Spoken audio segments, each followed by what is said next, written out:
Hi friends, welcome to S vlogs. உங்கள் அனைவருக்கும் எனது அன்பு வணக்கம். இன்றைக்கி நம்ம தட்டை செய்யலாமா, ரொம்ப சுலபமாக நம்ம வீட்டில் இருக்கிற பச்சரிசி மாவு வச்சு இந்த பாருங்கள், இந்த அளவுக்கு நல்லா இருக்குங்க. வெறும் பச்சரிசி மட்டும் போதும், பச்சரிசி மாவு மட்டும் போதும். இதை மாதிரி நீங்கள் செஞ்சு பாருங்கள். வீடியோவை ஸ்கிப் பண்ணாமல் பண்ணி பாருங்கள். அப்போ தான் சில டிப்ஸ் எல்லாம் உள்ள சொல்லியிருப்பேன். அதை மாதிரி ஃபாலோ பண்ணிங்கன்னா உங்களுக்கு கண்டிப்பாக இந்த அளவுக்கு வரும் தட்டை.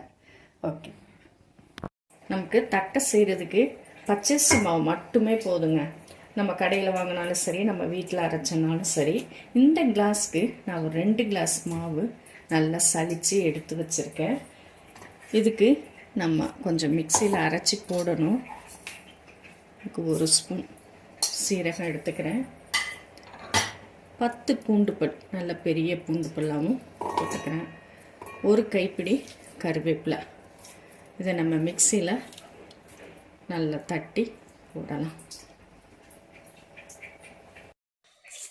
இந்த மாதிரி பூண்டு கருவேப்பிலையை மிக்சியில் அரைச்சி வச்சுக்கலாம். நான் கடலைப்பருப்பு 1 ஸ்பூனும், ஒரு பெரிய ஸ்பூனுக்கு 1 ஸ்பூனும், பாசிப்பருப்பு 1 ஸ்பூனும் ஒரு 3 மணி நேரம் ஊற வச்சுருக்கேன். இந்த மாதிரி ஊறினா தான் நமக்கு தட்டையில் போடுறப்போ நல்லா கரகரப்பாக இருக்கும். பருப்பு சாப்பிட்றப்போ நம்ம தண்ணியை கொதிக்க வைக்கலாம். இதுக்கு 1 கப்பு அரிசி எடுத்தோம் இல்லையா, அதே ஒரு அரிசி மாவுக்கு 1 கப் தண்ணி. 2 கப்பு எடுத்ததுனால நம்ம இப்போ 2 கப் தண்ணி விட்டுருக்கோம். இதுலேயும் நம்ம அரைச்சி வச்ச பூண்டு, கருவேப்பிலை, சீரகம்,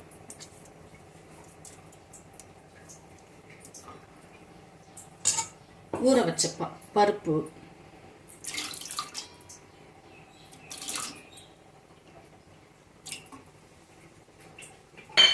இதில் 1 ஸ்பூன் எண்ணெய் விட்டுருங்க.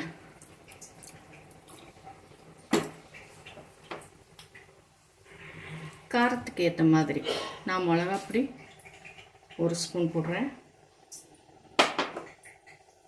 கொஞ்சம் பெருங்காயத்தூள்,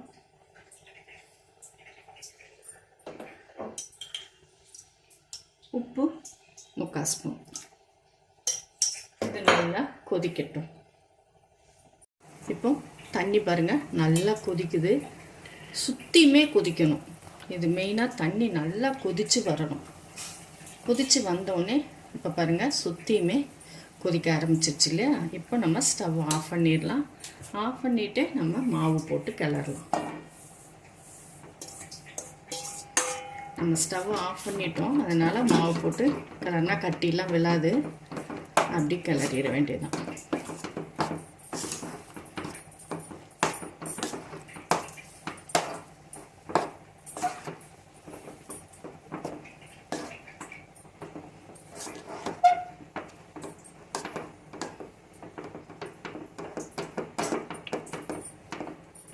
மாவு ஃபுல்லாமே கிளறிட்டேன். இது எப்படின்னா, இப்படி உருண்டை பிடிக்கும்போது நல்லா இப்படி வரணும். நம்ம மாவு இந்த அளவு இருக்கணும். இதை நம்ம ஒரு 5 நிமிஷம் மூடி வச்சிடலாம். அப்புறம் ஆறுனதுக்கப்புறம் எடுத்து செய்யலாம். இப்போ இதை இந்த இதில் கொட்டிடலாம். 5 நிமிஷம் ஆயிடுச்சு.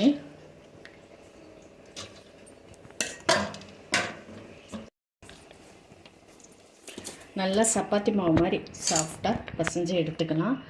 தண்ணி பத்தலை அப்படின்னா 1 ஸ்பூன் விட்டு ஃபஸ்ட்டு பசைஞ்சு பாருங்கள். அதுக்கப்புறம் பத்தலைன்னா கொஞ்சம் ஊற்றிக்கோங்க. தண்ணி தேவைப்படாது. இப்படி தேவைன்னா கொஞ்சம் சூடாக இருக்குது, அதனால் பசைய முடியல. லைட்டாக தண்ணியை தொட்டுக்கிட்டு நம்ம பசையலாம். ஏன்னா 1 கிளாஸ்க்கு 1 கிளாஸ் மாவுக்கு 1 கிளாஸ் தண்ணி நம்ம விட்டுருக்கோம். கரெக்டாக இருக்கும். இந்த மாதிரி மாவு நல்லா சாஃப்டாக பசைஞ்சு வச்சுக்கோங்க. இதிலிருந்து நம்ம தட்டைக்கு எவ்வளோ தேவையோ அந்த அளவுக்கு இந்த மாதிரி உருண்டை பிடிச்சி வச்சுக்கோங்க.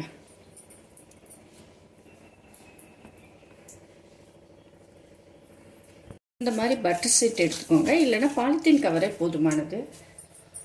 இந்த மாவை நம்ம உருட்டி வச்சுருக்கோம் இல்லையா, இதை இப்படி வச்சு இந்த மாதிரி ஒரு டிஃபன் பாக்ஸ் நம்ம வீட்டில் இருக்கும். இந்த அடிப்பாகம் சமமாக இருக்கிற மாதிரி பார்த்துக்கோங்க. இதை வச்சு இப்படி ப்ரெஷ் பண்ணாலே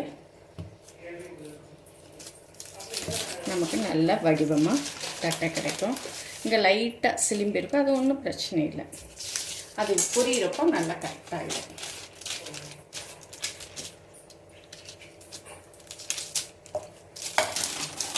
நல்ல வடிவமாக நமக்கு கிடைக்கும். மூடி வச்சுக்கோங்க, காஞ்சிரும். நான் காற்றுப்பட அது ட்ரை ஆயிரும். இப்போ நமக்கு எண்ணெயும் சூடாயிட்டுருக்கு. சூடாயிடுச்சு, போட்டு பார்க்கலாம்.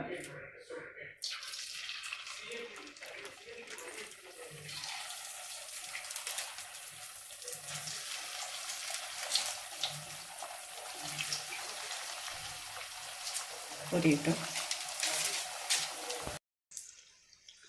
இப்போ நமக்கு தட்டை நல்லா வெந்துருச்சு, எல்லா பபுள்ஸும் அடங்கிருச்சு பாருங்கள். இப்போ நம்ம இதை நல்லா எடுத்துடலாம்.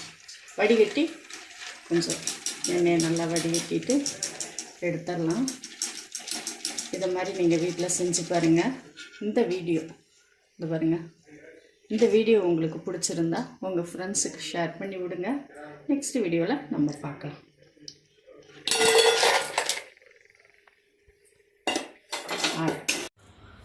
என்னோட சேனலை சப்ஸ்கிரைப் பண்ணிக்கோங்க. ஆளுங்கிற பெல் பட்டனை கிளிக் பண்ணிக்கோங்க.